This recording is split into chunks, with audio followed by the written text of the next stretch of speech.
Horses deserve so much better. This is the Wild Bunch.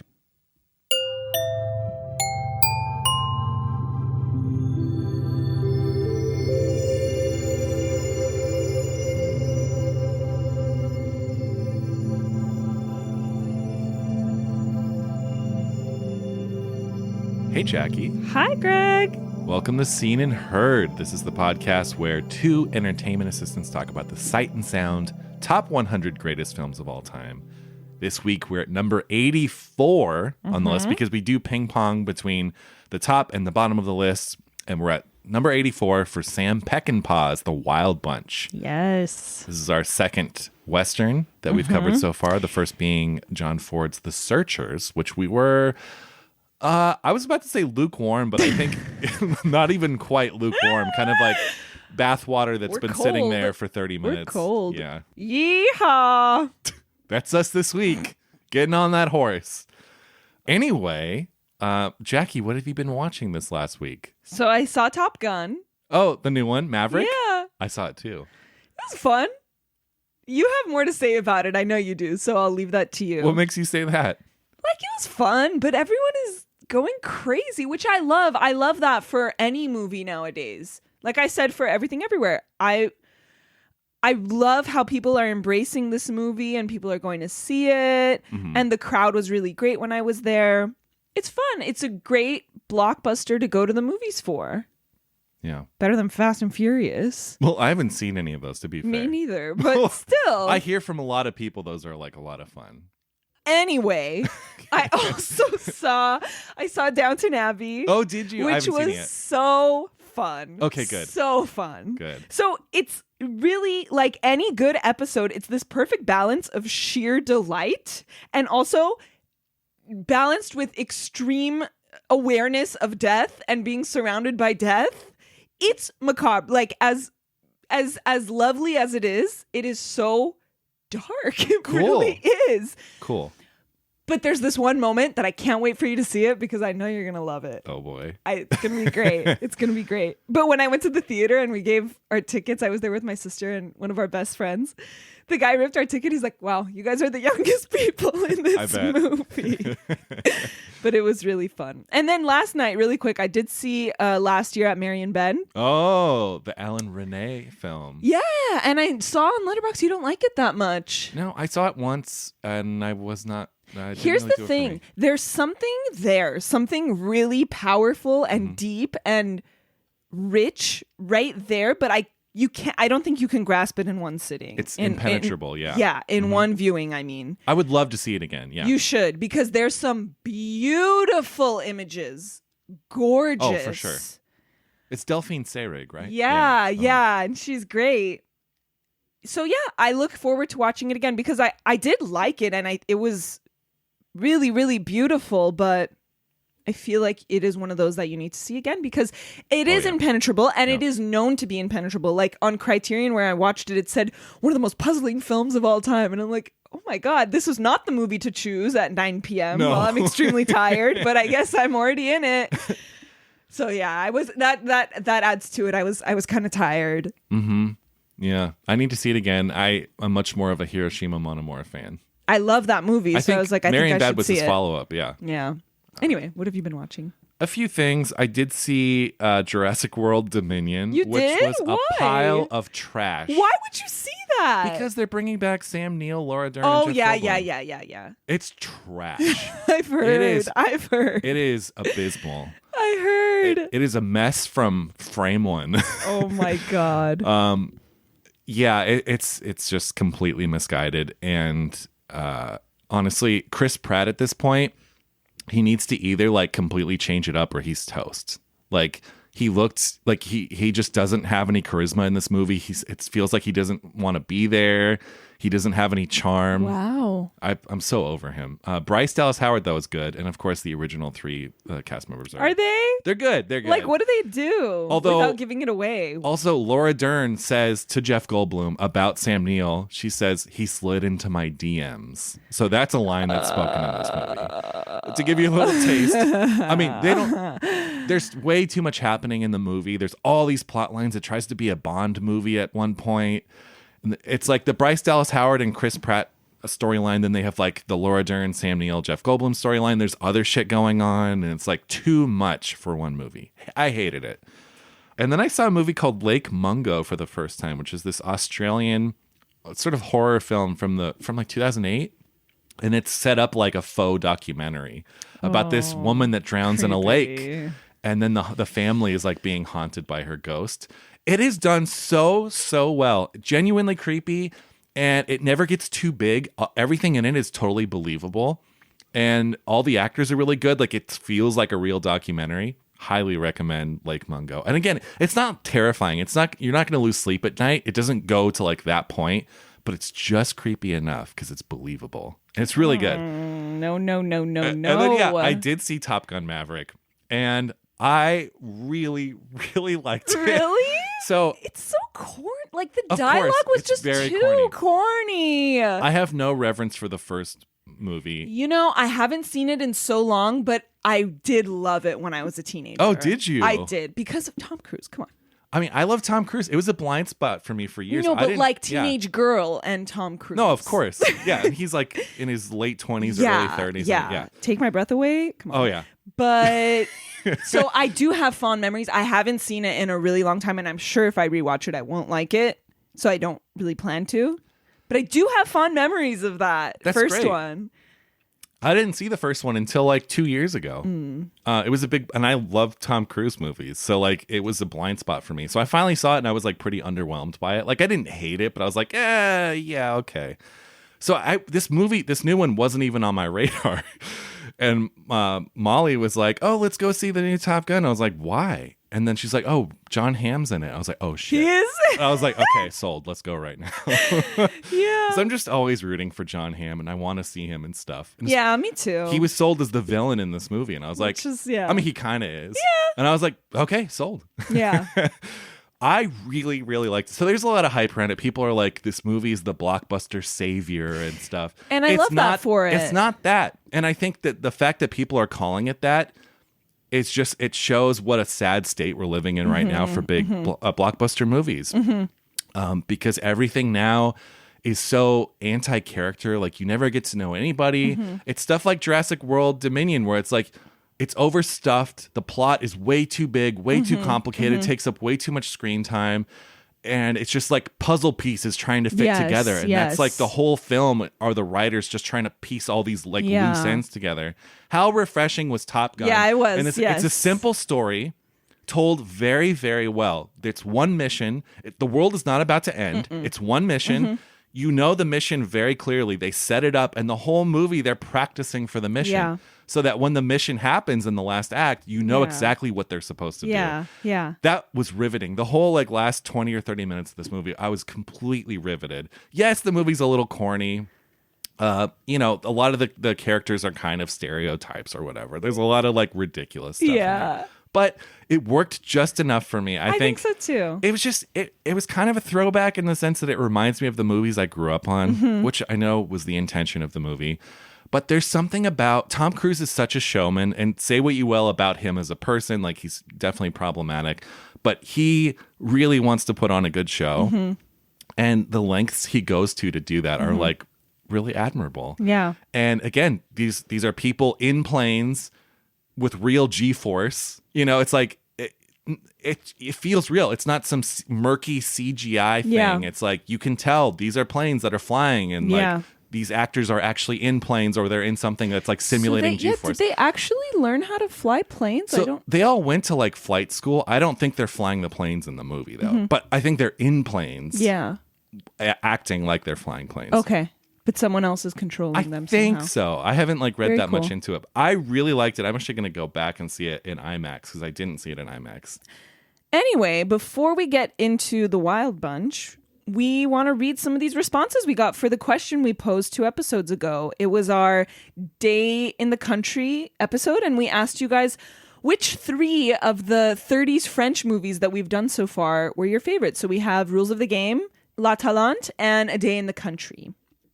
So we got a few responses, which is really, really nice because we are a baby podcast, and just to get any responses at all makes us feel really good. So thank you guys. We love hearing from you. And next time we pose a question, don't be shy. We'd love to hear from you guys. Anyway, here are our responses. We got a short and sweet one. Isabel said La Talente because of the cats. Love it. Yep. It's almost enough to sway me too, I think. I love cats. I'm shaking my head. Greg is going to read the Day in the Country one. Oh, I forgot to mention. We had no one said Rules of the Game was their favorite. Yeah. Which is ironic because it's at the top of the list and it's the most revered. Yeah, it is the most famous of the 3 films. Someone named Henry said, I know Jackie hated it, but Day in the Country has got to be my favorite from the 3, and not just because Anatole fucks. In all seriousness, if the title card in the beginning didn't tell you it was incomplete, you would never know. Also, my favorite Renoir, even over Grand Illusion. Wow. I know that's bold, but there's something comforting about knowing I can watch a bona fide masterpiece in under an hour. I agree. Neither of us have seen Grand Illusion, so I'm looking forward to seeing it. I feel bad about that. Yeah, I know, right? I do too. Yeah. Like I said, it's on my short list. Well, I agree with Henry. Yes. Completely. Kim said, La Talente is my favorite because of how dreamy it is. I was completely drawn in from the get-go, and I didn't get that with either of Renoir's movies. Like you guys mentioned, it has this wonderful blend of silent era montages mixed with dialogue, which I thought only helped the story. Yes, the characters are a little flat, but I'll take a poetic romance over discourse about French society any day. That's fair. Mm-hmm. Yeah, that's fair. I feel that way as well. Yeah. Anyway, again, thank you guys so much, and let's get into this movie. Number 84, Sam Peckinpah's The Wild Bunch.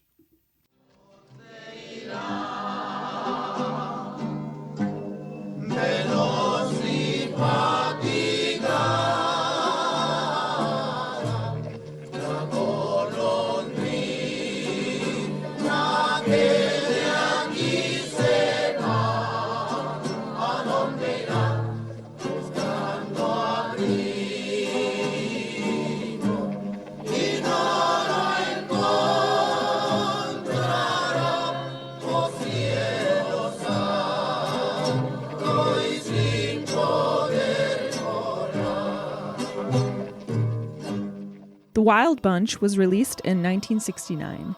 It is an American Western directed by Sam Peckinpah, screenplay by Wallen Green and Peckinpah, cinematography by Lucien Ballard. The film tells the story of a group of outlaws led by the aging thief Pike, who wants to pull off one last job before retirement. Other members of the group include Dutch, Angel, and the Gorch brothers. After a robbery gone wrong, they set out to Mexico to run away from Pike's former partner, Deke Thornton, who made a bargain with the law after his arrest to help catch Pike and the bunch.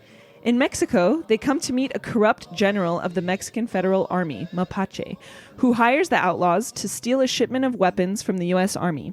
They succeed, however, Mapache arrests and tortures Angel for stealing a crate of weapons to give to the people of his village to resist the Federales. The bunch decide to save him, even if it means risking their lives. And one final bloody shootout leaves them all dead.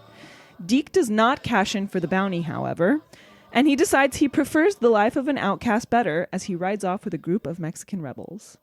The film stars William Holden as Pike Bishop, Ernest Borgnine as Dutch, and Robert Ryan as Deke Thornton. And yeah, so in 1969, the producers at Warner Brothers wanted to beat Butch Cassidy and the Sundance Kid to the theaters, which would be released later that year. And I know you know a lot about Peckinpah, right? I know a little bit, yeah. Okay. I'll leave that to you. But yes, Peckinpah was highly influenced by Bonnie and Clyde in 1967 and wanted to bring bloody realism to the Western. Mm-hmm. And it was shot on location in Mexico using many locals with no acting experience. However, the general was played by Mexican director and actor Don Emilio, who was a friend of Peckinpah's. And yeah, it came out to mixed reviews. Of course, some critics hated the violence. I read a funny story. So there's a whole book about the release of this movie and the making of this movie. Mm-hmm. It's by W.K. Stratton. And I think it's just called The Wild Bunch, I believe. And one of the stories in the book, I didn't read the book, but I just... You didn't? Apparently in Fresno, shout out to Fresno, a group of nuns walked out of the theater during the opening bank robbery. That's great. I mean, there's a bunch of other stories about people walking out, but I just thought that was hilarious. I thought they were saying nuns in John Fresno. Wayne Western, yeah. Yeah. Oh, and apparently someone said whatever happened to John Wayne at one of the screenings. That's funny. Yeah. I think he did True Grit. I think that was also 1969. I could be wrong. It could be 67, 68, but it's around the same time. Yeah, so Sam Peckinpah, nicknamed Bloody Sam. This was kind of his breakthrough. He'd done a few movies before this that were kind of tamer and stuff. In 1967, Arthur Penn's film Bonnie and Clyde came out, and Peckinpah saw that, and he was like, "Oh shit, I can like up the ante on this." So yeah, this came out a little bit on Peckinpah. He was in World War II. I don't think he saw any actual combat. He was in the Marines, but he was like sent to China, and he saw like a bunch of torture and stuff, and people getting killed. So that kind of like influenced. He was affected by it. The first thing he directed, so he was this like military guy basically, and he grew up on a ranch in Fresno. No way. Mm-hmm. Yeah. So when he went to college, he met a woman who got him into theater, and the first thing he ever directed was an adaptation of Tennessee Williams' Glass Menagerie. Wow. On the stage. And yeah, he kind of like was known as this sort of tyrannical figure. Like he suffered from manic depression and paranoia, and that was like fueled by alcoholism and drug use. So he was known as sort of like almost like in a bipolar way. Like he was very sweet one minute and tender and had this like artistic temperament, and then could like shout and throw things and hit people. So yeah, basically this movie came out in 1969. It's credited as being one of the films that kind of changed Hollywood. Although, again, we had Bonnie and Clyde 2 years earlier. And I also think it's a mistake. This is a violent movie. I think it's a mistake to give it too much credit because, again, the Italians had done it years before this. Sergio Leone, Sergio Corbucci, those people, the Dollars trilogy with Clint Eastwood had already been made. Once Upon a Time in the West had already been made. Django, all that stuff was already a thing. So those movies are like just as violent as this, actually, if not slightly more violent. So for American audiences, maybe this was a little shocking at the time to see in a Western. But didn't Once Upon a Time in the West have like a big American release? It did. Yeah. So yeah, but maybe this is more violent than Once Upon a Time in the West. It's more bloody. It's more colorful. Yeah. Because I just watched it actually like a few months ago, or maybe a month ago. It's more colorful, I will say. Yeah. What are your initial thoughts?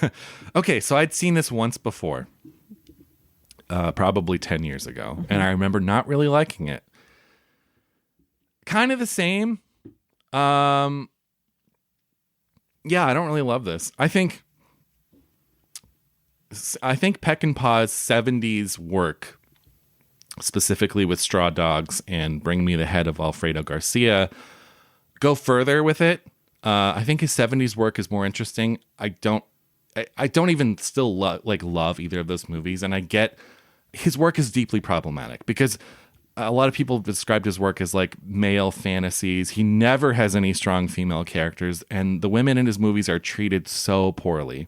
And to know that he kind of did this in real life too. He was married on and off to different women, and was alleged that he hit people too and assaulted women, and so great. So yeah, that all kind of feeds in. It's hard to separate the art from the artist in that aspect because you are seeing women portrayed so poorly in his films. So that kind of all runs through it. They're so overly macho. But yeah, I don't think this movie is that interesting actually. Yeah. My biggest problem with this movie is it's an essential sort of like new Hollywood movie, and new Hollywood is my favorite era of film. Like the 70s American films are like, that's where all my favorite movies come from.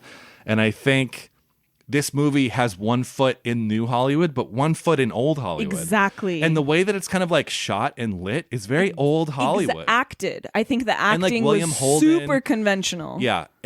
So in that respect, it doesn't really work for me because it feels stilted and kind of old-fashioned. Whereas again, several years before this, we had the spaghetti westerns, and those are alive and vibrant, and those still feel fresh today. I think Wild Bunch feels old-fashioned. I think so too. And I think the violence ups the ante from most old Hollywood westerns, but it feels... Take it away, and what do you have? I know, exactly. Yeah. I completely agree. I don't think the story's that compelling. I think, the movie's like 2.5 hours long, basically. I think it's too long to support the story here, which is not very strong. Yeah. And again, I don't really care about any of the characters. William Holden, I don't know. I like the casting of William Holden because it's this kind of like he was such a golden Hollywood boy, and to put him in something kind of like dangerous, and he calls someone a bitch, and I like freaked. I'm like, oh, William Holden just said bitch. Yeah, I know. It's kind of shocking, right? Also, it's funny. William Holden is the Sean Penn character in Licorice Pizza. Basically, that's supposed to be William Holden. His name in Licorice Pizza is Jack Holden. Wait, was William Holden like an asshole, and I didn't know this? I think so. I think he was kind of just one of those rough and tumble, like, especially like after his sort of era ended. I see. But yeah, the movie doesn't really do anything for me, and it's funny that again, this is the second Western we've done, and I don't really like it, but I really love Westerns. That's what I'm saying. It's I like so good ones. Embarrassing that like the only American movies on the list so far have really been Westerns, and we didn't like either of them. Yeah. Like, well, that's enough about me. It's just ironic. I want to hear what you have to think. I think the timing that we're doing this movie is incredible because just yesterday I read that there's some movement. I forgot. I read it on Twitter. I think it's Judd Apatow. He wants to start like a conversation basically about like reassessing gun violence in Hollywood and the part it plays in gun violence in real life. So I just thought it was really interesting that we're doing this movie this week. But yeah, listen, I'll take Butch Cassidy and the Sundance Kid. I'll take me too. like any day. The fact that they thought this movie was going to like beat it and outdo it, which it does because Butch Cassidy is not on the list, but I will take that movie any day because it was kind of similar. Like it opened, you know how this movie opened with, it would like freeze frame? Yeah. That's like kind of Butch Cassidy-y. Yeah. Although Butch Cassidy is much lighter and like... Yes, of course. But again, I will take that Once Upon a Time in the West, which came just a year before this. Infinitely better. Like, absolutely. Infinitely. Yeah. It's crazy to and me. Has a strong female character. Yes, she's the main character. She's the center of the story. Yes. Yeah. So yeah, that was my initial thought. Like, I understand what he was going for, but honestly, it just felt super dated. Like, I can't decide if I like the whole cutting mid-shot and then cutting to something else and then returning to that shot. I just can't decide if I like that yet. I get slow motion was like new and revolutionary back then, but it just feels really dated when I watch it. Like Seven Samurai was better with slow-mo. Well, yeah. And it's so much older, but like that's the thing. Like it's not, you can't even blame it on time. No. Yeah, because that was like 15 years before this. I don't think, and now I'm getting into details, not a single flashback worked for me. The echoing of sounds, the rippling, it's like this movie is super dated, like you said. A lot of the style felt gimmicky. I get it. Chaos, violence. It's supposed to assault your eyes. But for some reason, it just wasn't effective to me. I don't know. It seemed sloppy. And I get that it's supposed to be. I get it. It's not an unintentional sloppiness. I get that it's supposed to be sloppy. And disorientation, sloppiness, those were the points, right? But even so, like there's a way that it works and there's a way it doesn't work. And it doesn't work in this instance. Like the most revisionist thing about this movie, everyone's like, the first revisionist Western. What's revisionist about it? That there's blood? Cool. I know. Been done. Yeah. Yeah. And the main characters are bad guys? Again, been done. I mean, yeah. Yeah. Those are my initial thoughts. There's a Western I love from like, I think it's the early 60s. It's a Marlon Brando directed Western called One-Eyed Jacks that I think is way more revisionist and interesting than The Wild Bunch, which again was like 1969. Yeah. Yeah. So let's talk about Peckinpah a little bit and his intentions, because I feel like we do have this trend in this podcast where it's like, what were the director's intentions, and then what do we see? Yeah. So with this movie, it's very clear that it's this counterculture, new Hollywood movie, and it was his response to the Vietnam War, and it's very clear, and he has said it, that it is about like the disillusionment of America. And you know, MLK Jr. and Robert Kennedy were assassinated while this movie was being shot. Mm-hmm. So I have a few quotes from him because we don't have to guess what his intentions are. He has said it. So here's one, which was interesting. This is from a biography called If They Move, Kill 'Em. Here's what Peckinpah said. The point of the film is to take this facade of movie violence and open it up. Get people involved in it so that they are starting to go in the Hollywood television predictable reaction syndrome, and then twist it so that it's not fun anymore. Just a wave of sickness in the gut. It's brutalizing, ugly, and bloody awful. It's not fun and games and cowboys and Indians. It's a terrible, ugly thing, and yet there's a certain response that you get from it, an excitement, because we're all violent people. That's what his intention was. Right. But it just didn't do it for me. It's got no class. Like, there's a way to make a messy... That is the point, though, yeah. But I think that there's a way to make a messy movie with class. There is. Does that make sense? Yeah.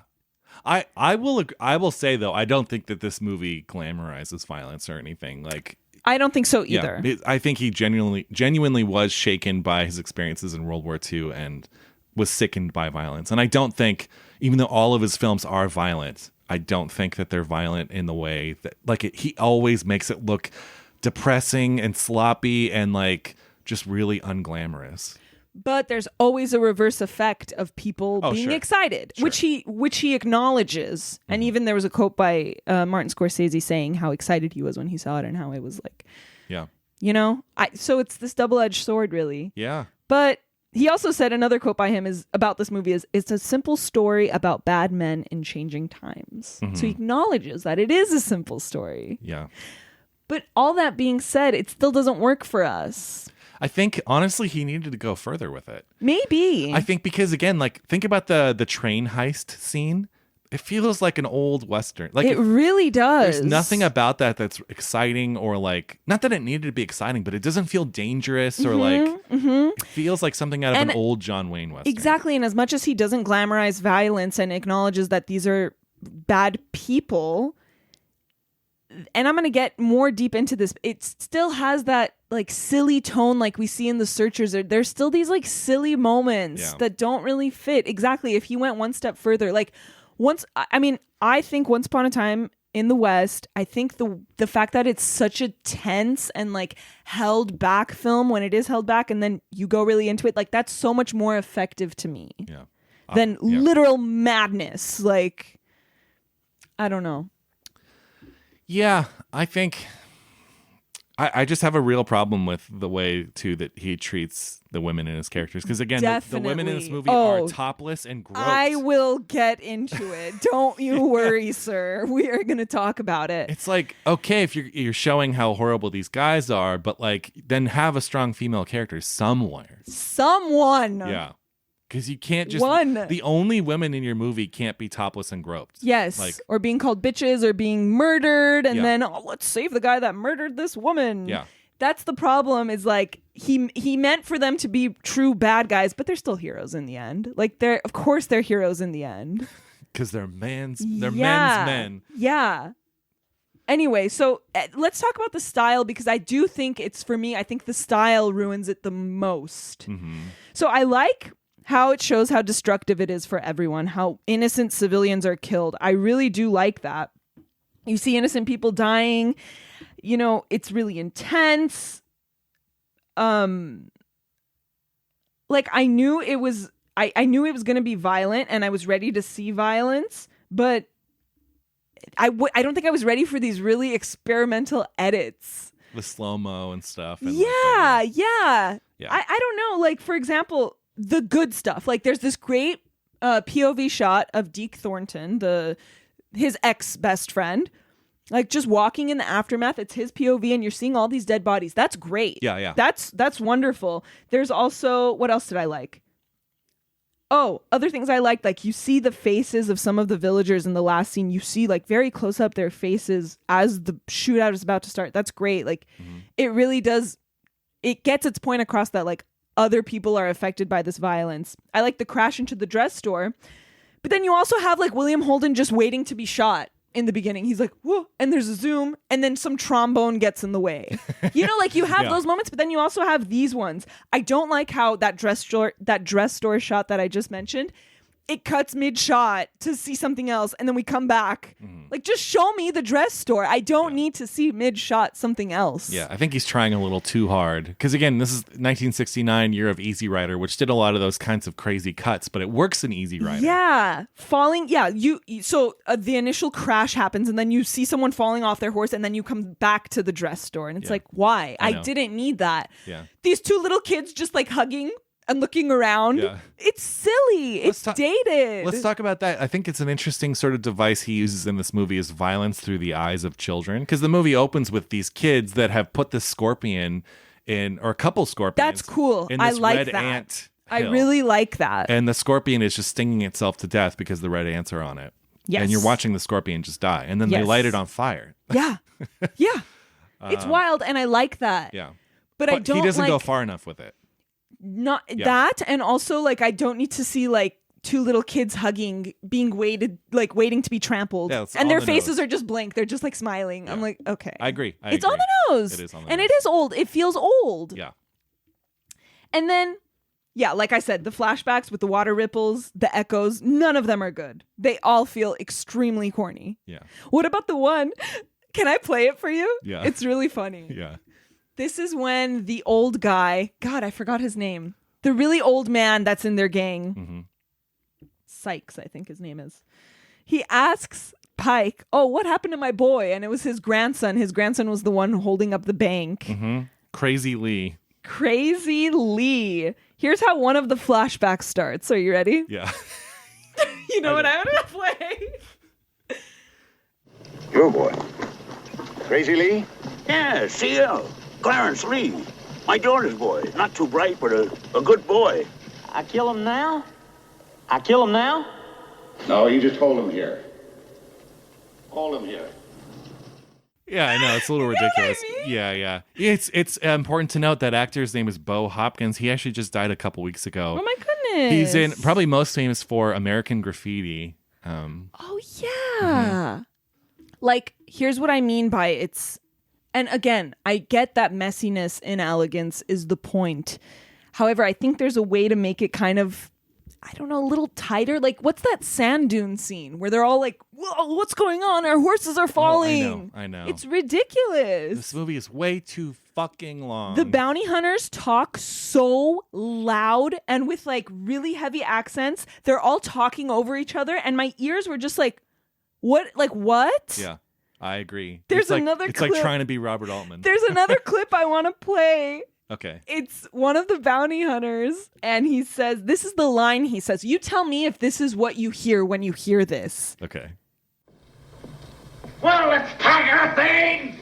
What he's saying is, well, because I had to turn on subtitles because I was like, what did that man just say? I need to know. He said, well, let's pack it up then. Yeah, it's hard. You can't tell what he's saying.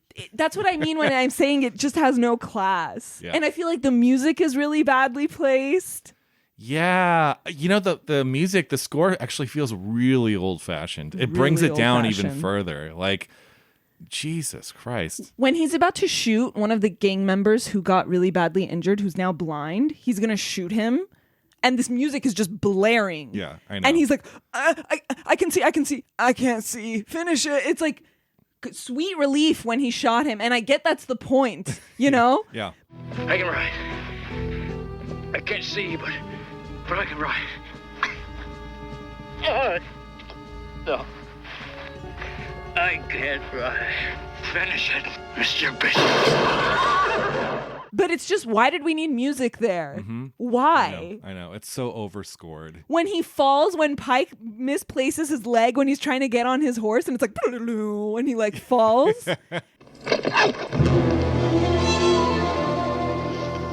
Here's Brother Pike needs help, Brother Lyle. I don't get it. I don't get this movie. I don't get how this movie is.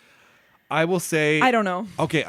I'm raging now. On the but next Sight and Sound list, if this is on there, I don't they think it should will be be. embarrassed. Yeah.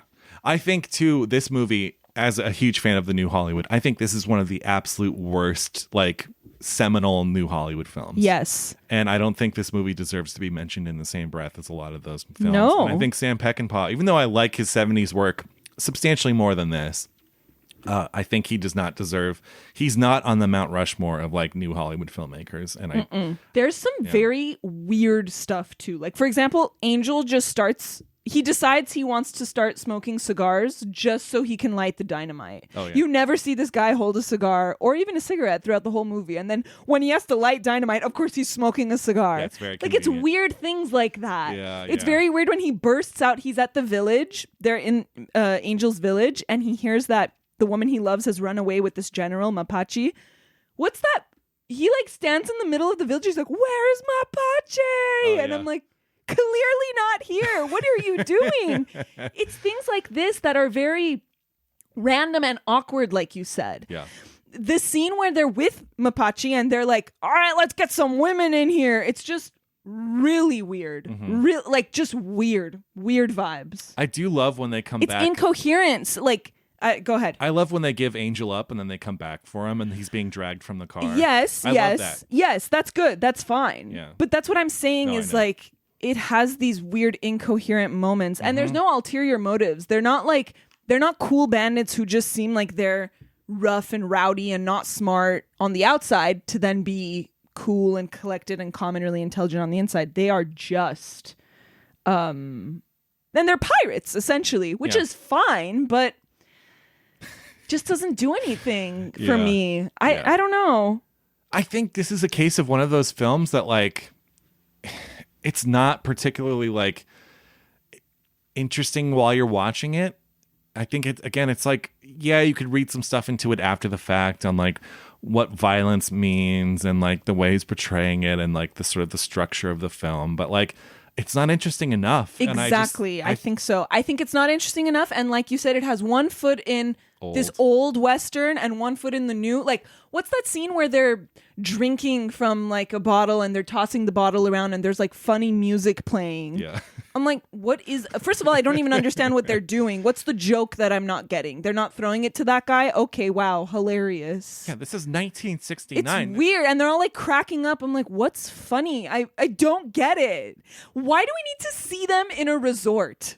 I know. Like, why? Why do we need to see them shooting those wine barrels with those topless girls sitting in a wine barrel, sitting in a sauna? Did I ask to see you on vacation? No. Like, what does it have to do with anything right now? Well, you know what? I might actually defend that a little bit just because I feel like it's showing the decadence of like their mindset of like, fuck it, we'll bathe. I in get wine. it. And They're like I literally said, in a they're wine pirates. barrel. They're pirates. Yeah.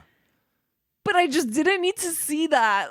I don't know. I would For a take movie that scene over a lot of the other scenes, though. I get it. I just don't think it's deserved yet. Like, if we had something important happen and then that, like, That's wow, fair. okay, Angel shoots his ex-girlfriend and now we're going to be friends. Right. Like, it's... Right. I don't know. That does happen after the train robbery scene, though, right? No, it doesn't. Happens before. Oh, really? It's And there's before. music playing throughout. Like, it's like a montage, but they're talking. Yeah. And they're talking to Angel about, like, one crate is not going to save people, whatever. And there's, like, music playing and they're sitting around in a sauna. And I'm like, okay. I know. I don't know. You know what works for me in this movie, though? Warren Oates. Who's he? He's on their gang. He plays Lyle Gorch. Yes, one of the Gorch brothers. So he is such a treasure. Kind of one of those like underappreciated actors. Like he was in this, he was in Badlands. He was in Two Lane Blacktop, which is a huge movie for me. I love. Have you seen Two Lane Blacktop? No. He's in Spielberg's 1941. He's in also another Peckinpah movie, Bring Me the Head of Alfredo Garcia, which is a much more interesting movie than this. He's actually the lead of that one. Mm-hmm. He's the best part of this movie for me because he just like has this. He just feels like the real deal. Like whereas like William Holden, yeah, again, it's kind of one foot in the past of like old Hollywood. But like for me, yeah, Warren Oates is just like, yeah, he's a nice touch to this movie. And I think, and again, I like Ernest Borgnine, but I do too. But yeah, I feel like he's kind of part of, I feel like he might bring the movie down a little bit in terms of like, he feels too old fashioned. I don't know. I like him in The Dirty Dozen. I don't know. Wait, do you like William Holden in the role or? I think he's okay. I think he's okay too. I like the idea again of taking this old Hollywood star and making him a little grimier and meaner and stuff. Yeah. But yeah, I don't know. This movie was nominated for 2 Oscars. Best score. What? For Jerry Fielding. What? And best writing. Oh God. Okay, and I just have two lines I want to read that stood out to me as really great writing. Come on, sweetheart, let me see your TTs. That's one. Okay. Number 2 is when the old man is, I don't know, they had that weird sand dune situation and one of the brothers is like, here's what he says. takes out his gun. I'm going to get rid of him. They're going to kill him because they went in sand dunes. That's not that bad. Come on. I'm going to get rid of him. Like, he's part of your gang. Like, you can't just take out a gun. I'm going to get rid of him. Like, yeah, you would just do it. You wouldn't say anything. Yes. And also, it's just a ridiculous thing to say. It's not, like, why would you kill him? He's part of the gang. Yeah, it blows my mind. If anything, I could see it being nominated for, like, editing if they wanted to go that route, or best picture or something. Yeah. But, writing and score. Also, what about okay. Like the scene where the train is going to happen, right? Mm-hmm. So there's the U.S. soldiers that are expecting the train. They're expecting the shipment, and then they're going to steal actually, they're not expecting it. I think they came to capture them. I don't know. There's U.S. soldiers there, okay? And then the other train, so they steal the ammunition, and they're sending the train back to crash into the U.S. soldiers. Oh, they were on the train already. Yeah. Did you notice how much horse talk there was? No. Get these horses out of here. Whoever are these horses? Where's my horse? Get on your horse. Where's my horse? And then it cuts back again. You hear them talk about the horses again because they have to get the horses out of the cart. Get these horses out of here. Horse. And I'm just like, these poor horses. These horses have to deal with these people. Yeah. Why is it so loud? Why do they talk so much? Why is everyone talking over each other? Yeah. Well, I don't have a problem with that. I don't usually. I really don't. But this one just felt very sloppy. Why do I need to hear 20 people say, get these horses out of here? Yeah. No one's saying anything different. Okay? Yeah. So this movie made me remember, and this is like a little throwback moment. Did you ever see Spirit, Stallion of the Cimarron? No, but I remember when it came out. No, I didn't see it. That is a class A movie. It is. I'm not kidding. And I haven't seen it for years, so don't take that like too seriously. But really, I started to think about it because there are all these like army horses in this movie. And that movie is about a wild stallion that gets captured and gets turned into an army horse. You never saw it. So it was a DreamWorks movie. It came out when I was a kid. I saw it like as a child. And it really affected me. And it became like one of my favorite movies. I used to watch it all the time because it's very serious. The horses don't talk in it. It's a cartoon, but there's no talking horses. Really? It's literally just in his POV. And Matt Damon is like narrating his thoughts, like plays him as narrator. Really? I remember it being really good. And then there's a Native American character and they parallel each other, right? Because this Native American is captured by the soldiers just like the horses, and then they escape together. And it's like anti-expansion, anti-manifest destiny children's movie in the POV of a horse that doesn't talk. Wow. It's incredible. I'll need to see that now. It You sounds do. great. And Hans Zimmer did the music. I want to watch it. I really am curious. And then I went on Letterboxd and I read what people were saying about it, and it was great. It was hilarious. Like people were like, I'm not crying. I'm allergic to animated horses.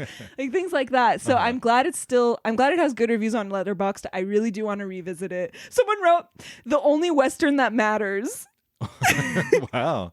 So yes, all the horse talk in this movie instantly made me think of that. Wow. Yeah.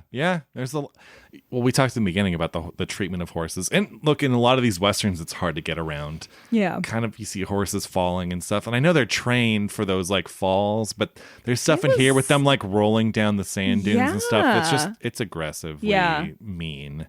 It really is. I can't. I think still a lot of the spaghetti westerns also did not treat horses well, so I can't really I'm just glad it's not a thing anymore. Oh, definitely. I know it's become a trend with these movies, which is why you should watch Spirit, because it's in the point of view of a horse, and it's animated, so no real horses were injured. No, and it's really sad. I had no idea that it was really sad. That it was so poignant. So poignant.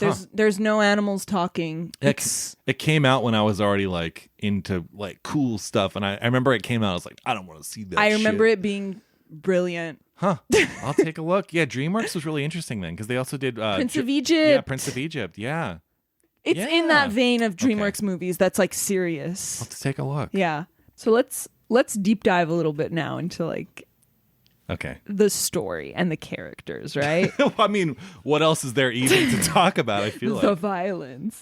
So it's posed as this like, okay, they decide to do the right thing and look what happens to them. It's another massacre. They die.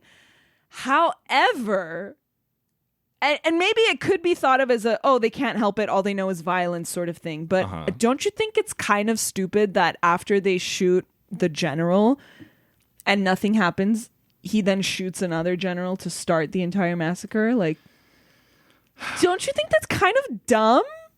I think that's kind of like some of the macho bullshit. Because, like, I did just watch his later film, like 10 years from this, Bring Me the Head of Alfredo Garcia, which is not quite a Western, but it has a lot of, it feels like it's born from the same place as The Wild Bunch. And again, in that movie, a similar thing happens where, like, because the whole premise of that movie is they're after this guy's literal head, and they have to, like, cut it off his dead body and, like, bring it to this, like, mob boss who, like, wants the head.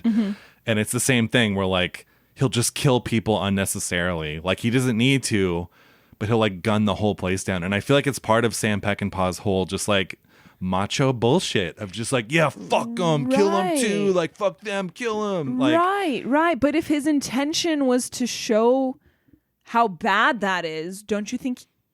Yeah, the character who was then redeemed at that point, because he had that revelation in the whorehouse, which, by the way, like, what a stupid revelation. Like, it shot really conventional. All he does is just looks around, and then he's changed. I know. He decides he's gonna go save Angel. He's bad at those dramatic moments. He doesn't really bad. He doesn't know how to he do looks them. at the girl's baby, and then what? Like, oh, her baby. Yeah, I know. Yeah, and then after they have killed the bad guy, and it doesn't seem like anyone else wants to die for this guy, they then start the massacre. It's I know. I don't know. It's kind of confusing, and I'm fine with, ambiguous characters and nihilism, obviously, but yeah, his stuff is very nihilist. Yeah, it's confusing a little bit. Yeah. I don't know, because it is. I read this one review that was raving, and it was like, oh yes, then they decide to do the right thing, and look what happens. They die. Well, no, not really. They initiate that. Yeah, they do. Like, I feel like people have misread it a little bit. I don't know. I think so too. I think there's a difference between having morally ambiguous characters and then just having an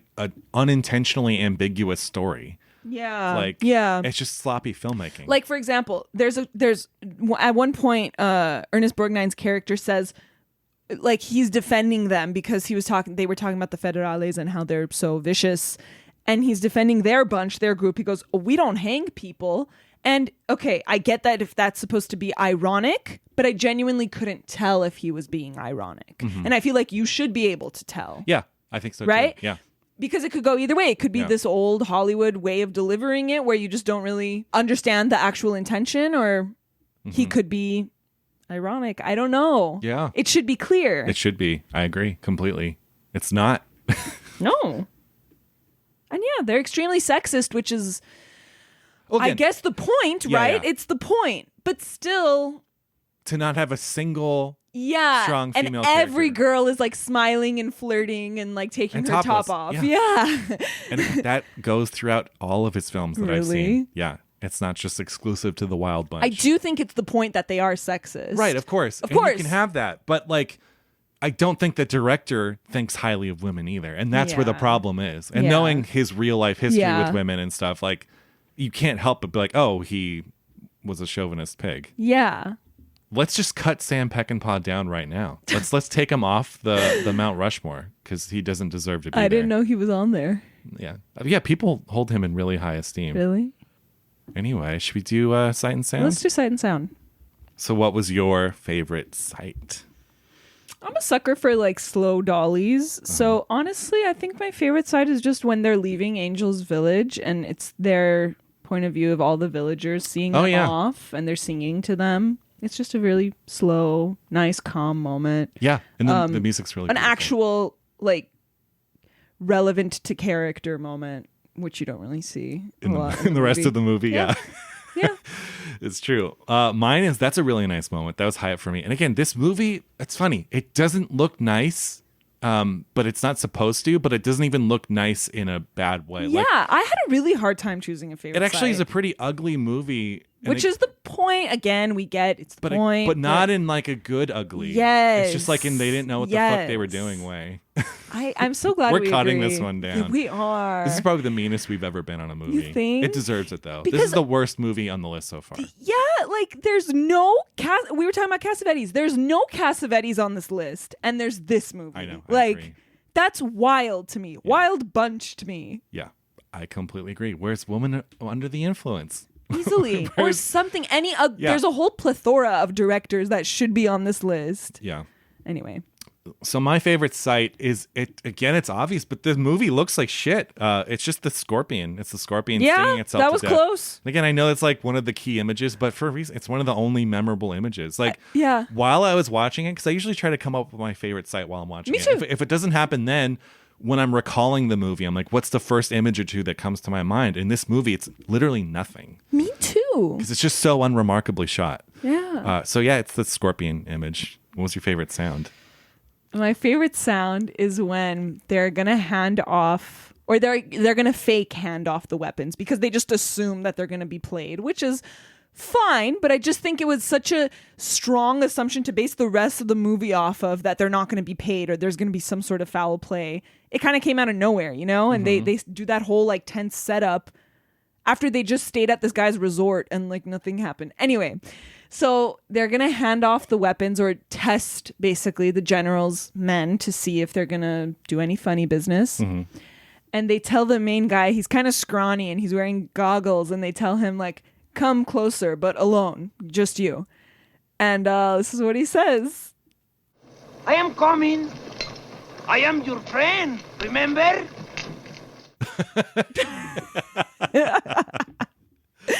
Just ridiculous. I don't know. Yeah, that is ridiculous. What's your favorite sound? So it's also, well, no, this one's actually good. So it's when what's the outlaw that's chasing them? What's his name again? Deke Thornton. Okay, so Deke says this to his men. This is his like rally speech to his men. They know what this is all about, and what do I have? Nothing but you egg-sucking, chicken-stealing gutter trash with not even 60 rounds between. We're after men. And I wish to God I was with them. The next time you make a mistake, I'm going to ride off and let you die. I hated those bounty hunters. They were so annoying. I just like how aggressive he is, like gutter trash. Yeah. I guess.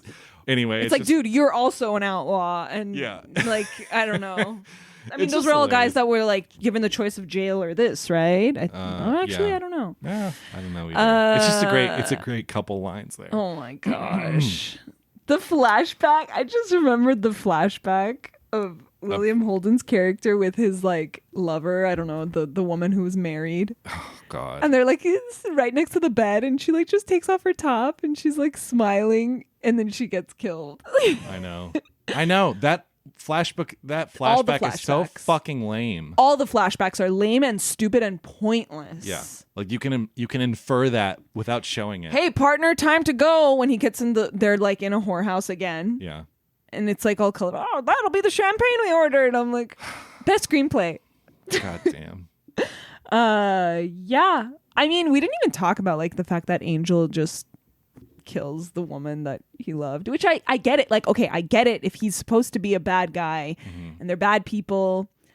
But then, yeah, you have that moment where like the really old fashioned music is playing and they're all laughing and drinking together. And it's like, I don't know. Yeah. Again, this incoherence between the two worlds this movie lives in. Yeah, they're not symbiotic at all. No. Yeah, no. I agree. Well, Pauline, should we do Pauline Kael? Oh my God, I'm so excited. Okay, here we go. Get ready. Oh no. Pauline Kael says, it's a traumatic poem of violence with imagery as ambivalent as Goya's. By a supreme burst of filmmaking energy, Sam Peckinpah is able to convert chaotic romanticism into exaltation. The film is perched right on the edge of incoherence, yet it's comparable in scale and sheer poetic force to Kurosawa's Seven Samurai. Damn. There are images of great subtlety and emotional sophistication, like a blown-up bridge with horses and riders falling to the water in an instant, extended by slow motion to eternity. A vulture sits on a dead man's chest. That was cool. And turns his squalid, naked head to stare at the camera. That was cool, actually. I forgot to mention that. Sorry, I'm cutting you off. So she quotes Peckinpah about the film. He said, "I was trying to tell a simple story about bad men and changing times." Exactly what you just said. The Wild Bunch is simply what happens when killers go to Mexico. The strange thing is that you feel a great sense of loss when these killers reach the end of the line. And then Pauline says, "That's accurate as far as it goes." But Peckinpah has very intricate, contradictory feelings, and he got so wound up in the aesthetics of violence that what had begun as a realistic treatment, a deglamorization of warfare that would show how horribly gruesome killing really is, became instead an almost abstract fantasy about violence. There you go. The bloody deaths are voluptuous, frightening, beautiful. Pouring new wine into the bottle of the Western, Peckinpah explodes the bottle. His story is too simple for this imagist epic. And it's no accident that you feel a sense of loss for each killer of the bunch. Peckinpah has made them heroically, mythically alive on the screen. That's what I said. I said they're still heroes. Yeah. But get what she. Yeah, I think she agrees with us. Well, yeah, I think she liked it more than we did, though. Like she keeps saying poetic, blah blah blah. Like this movie's not fucking poetic. I don't think so either. So yeah, I think she recognizes that the movie has issues, but I still think she kind of liked it. I think she kind of liked it too, but I also do think that she agrees with us where it's. It's confusing and it's incoherent. Mm-hmm. His intentions were too broad and he himself doesn't seem to be like confident in them. I think she gets us a little bit. Yeah. Anyway, let's do Letterboxd. I have one for 4 stars that just says guys being dudes. I saved that one.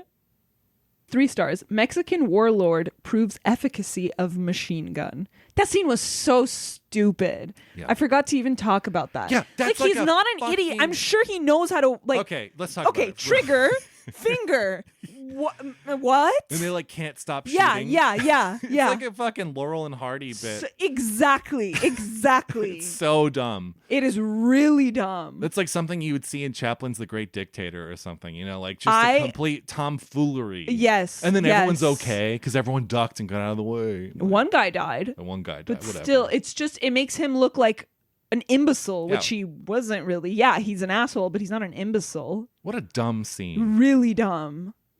Someone gave it 2 stars and said, Sam Peckinpah walked, more like crawled in this case, so John Woo could run and all that, referencing the slow-mo action scenes. Half a star. What a shame on yeehaw culture. Someone gave it 1 star and said, I can appreciate the skill with which Peckinpah made this nihilistic masterpiece while also loathing it for its successful presentation of that worldview. I have a few really good ones. Okay, 1.5 star. If you don't enjoy fake blood effects or men laughing uproariously at things that aren't funny, this isn't the movie for you. Yeah, that's pretty true. That's the movie in a nutshell. Someone gave it 1 star and said, show me a good Western, ... That's right, you can't. Oh, again, Westerns get a bad rap. And I feel bad for people who are like, okay, I don't like Westerns, but I'm going to give a few a shot. And they watch The Searchers and this. I'm like, guys, there are much better Westerns than this. Yeah. Half a star. This movie has some of the most distinctive and mind-opening editing I have ever seen. But you can't go around stealing from trains. They're treated poorly enough in this country as it is. Love a good train in a movie, I know, me too. If a whole movie is just set on a train, that's heaven. Like Murder on the Orient Express? Yeah, just give me a whole movie on a train. Just please. What's the word for people who are train aficionados? Something file. It's like a thing word. Oh, for sure. Last one for me. 1 star. I don't like Westerns, period. This one is 145 minutes long.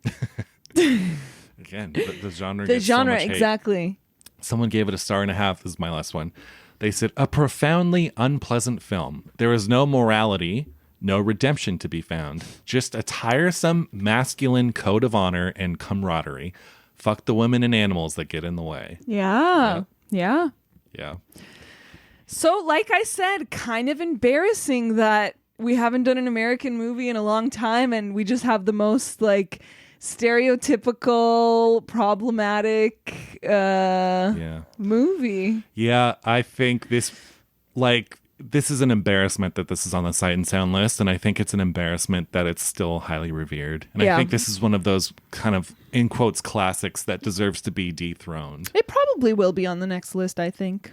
It sounds like we're being really mean on it. I feel confident because you feel the same way. Yeah, I feel like usually when we're aligned, it's like we're right. We're right. So, again, I don't hate the movie. I don't hate it. I gave it 3 stars on Letterboxd. That's really high. Because it's just I'm kind of indifferent to it. Like, it's not terrible, but it's not great. I would never watch this again. I'll probably give it like 20 years and watch it again. But yeah, there's just why when there are so many better Westerns. Exactly. Well, wow. I think that about wraps it up for this week. Yeah. Next week, we do have a very special episode coming your way. Let's just say it's not the next film on the list. It is a personal prince, and that's all I'm going to say at this point in time. I love that. You think that's enough? Should we tease a little more? No, I don't think so. Okay. So yeah, I mean, come back next week because we do have a big one, and I can't tell you what it is now, and we may or may not have a special guest. You'll have to see. So yeah, that was the Wild Bunch. Thanks for sticking it through with us on this one. If you loved it, hey, great. I'm genuinely happy for you that you got some enjoyment out of this. Otherwise, the episode or the movie? The film. Okay. Of course, this episode is delightful. I'm talking about the film. But anyway, yeah, come back, join us next week. I'm sorry I can't tell you what the film is, but also you've probably seen this movie already. So if you're one of those people that's been following along and trying to watch the movies in preparation, first of all, we love you. Thank you. Yeah. But also, you've probably seen this film before. Yeah. So don't worry about it. You're going to see what it is. We'll drop a couple hints, but it's going to be a big one for us, and we're very excited to discuss it. It's going to be really fun. Yeah. Well, Jackie, until next time. Yeehaw. Hope everybody has a great week. Bye. This has been an official podcast of the Arroyo Film Club. Seen and Heard is Jacqueline Pistachian and Greg Kleinschmidt. Theme music by Andrew Cox. You can find us at seenandheardpod.com.